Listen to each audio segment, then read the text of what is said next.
Paytm digital యుగంలో ఈ పేరు వినని వారు తెలియని వారు ఎవరు ఉండరు. అంతలా బ్యాంకింగ్ రంగంపై తనదైన ముద్ర వేసింది ఈ సంస్థ. అయితే ఇటీవల కాలంలో పెరిగిన పోటీతో నష్టాలు చవిచూస్తూ మార్కెట్లో తన ప్రభావం కోల్పోతూ వస్తుంది. ఇలాంటి కష్టకాలంలో పేటీఎంపై భారీ పిడుగు వేసింది రిజర్వ్ బ్యాంక్ ఆఫ్ ఇండియా. పేటీఎంకు చెందిన పేటీఎం పేమెంట్స్ బ్యాంక్ కార్యకలాపాలపై ఆంక్షలు విధించింది ఆర్బీఐ. ఫిబ్రవరి 29 నుంచి పలు సేవలను నిలిపివేసింది.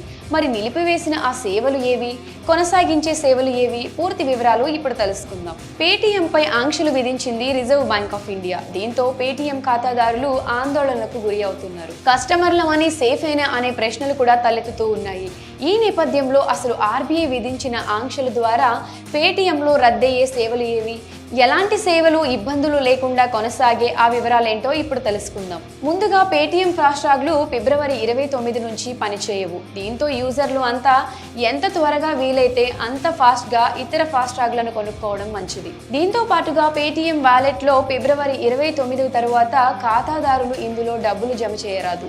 పేటీఎం వాలెట్ అనేది పేటీఎం పేమెంట్స్ బ్యాంకులపై ఆధారపడి పనిచేస్తుంది. కాగా ఒకవేళ మీకు అవసరమైతే ఇప్పటి వరకు పేటీఎంలో ఉన్న డబ్బులను మాత్రమే విత్డ్రా చేసుకునే వీలు ఉంటుంది. ఇక చివరి తేదీ తర్వాత ఆర్థిక లావాదేవీలు కానీ టాప్అప్లు కానీ చేయలేరు. ప్రీపెయిడ్ సాధనాలు, ఫుడ్, ఫ్యూయల్ కార్డులు, మెట్రోల్లో ఉపయోగించే కామన్ మొబిలిటీ కార్డులు కూడా వాడలేరు. ఫిబ్రవరి 29 వరకే తమ నిధులను వాడుకోవచ్చు. ఇక గడువు తేదీ తర్వాత యూపీఐ పేమెంట్స్ చేసుకోవడానికి వీలు పడదు. అయితే పేటీఎం లోన్స్పై ఎలాంటి ఎఫెక్ట్ పడదని తెలిపింది. కొత్త డిపాజిట్లను స్వీకరించడం కానీ క్రెడిట్ ట్రాన్సాక్షన్స్ చేపట్టకూడదని ఆర్బీఐ ఆదేశించింది. అయితే ఖాతాదారులు తమ నగదును విడుదల చేసుకునేందుకు ఎలాంటి ఆంక్షలు లేవని ఆర్బీఐ స్పష్టం చేసింది. అలాగే పేటీఎం రీఫండ్లు, క్యాష్ బ్యాక్స్, వడ్డీలపైన ఎలాంటి ఆంక్షలు లేవని పేర్కొంది. కాగా యూపీఐ పేమెంట్లపై ఎలాంటి ప్రభావం చూపదని సెంట్రల్ బ్యాంక్ ప్రకటించింది.